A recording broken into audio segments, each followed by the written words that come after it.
ಕರ್ನಾಟಕ ರಾಜ್ಯದಲ್ಲಿ ಕೇವಲ ಕುರ್ಚಿಗೆ ಮೇಲಾಟ ನಡೀತಾ ಇದೆ.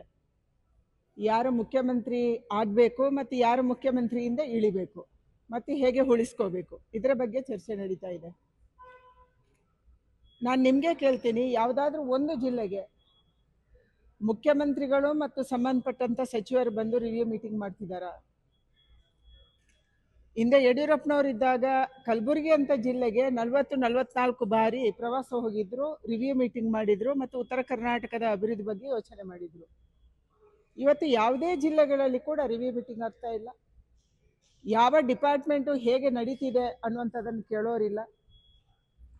ಬೆಂಗಳೂರಲ್ಲಿ ಕೂಡ ಅಧಿಕಾರಿಗಳ ಸಭೆಯನ್ನು ಮಾಡಲಾಗ್ತಾ ಇಲ್ಲ.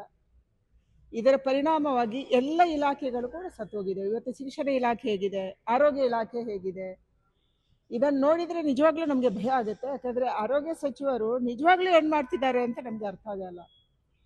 ಕಂಪೌಂಡು ಬೀಳುವಂಥ ಸ್ಥಿತಿಯಲ್ಲಿ ಇದ್ರೂ ಕೂಡ ರಿಪೇರಿ ಯಾಕೆ ಮಾಡಿಲ್ಲ, ಯಾಕೆ ರಿಪೋರ್ಟ್ ಮಾಡಿಲ್ಲ? ಅದು ಕೂಡ ಸರ್ಕಾರಿ ಆಸ್ಪತ್ರೆ, ಯಾಕೆ ಜವಾಬ್ದಾರಿಯನ್ನು ತಗೊಂಡಿಲ್ಲ? ಇದರಿಂದ ಅಮಾಯಕರು 7 ಜನ ಸತ್ತೋಗಿದ್ದಾರೆ ಮತ್ತು 7 ಜನ ಸೀರಿಯಸ್ಲಿ ಇಂಜುರಿ ಆಗಿದ್ದಾರೆ. ಅದರಲ್ಲಿ 3 ಜನ ಮಕ್ಕಳು ಸತ್ತಿದ್ದಾರೆ. ಇದನ್ನು ಸರ್ಕಾರ ಎಷ್ಟು ಗಂಭೀರವಾಗಿ ತಗೊಂಡಿದ್ದಾರೆ?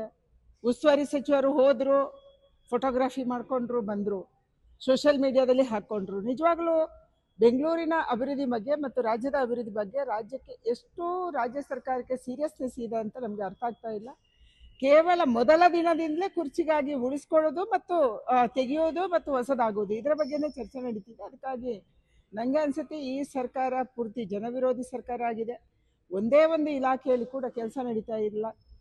ಸರ್ಕಾರಿ ನೌಕರರಿಗೆ ಸಂಬಳ ಕೊಡೋದಕ್ಕೆ ಸಂಬಳ ಇಲ್ಲ.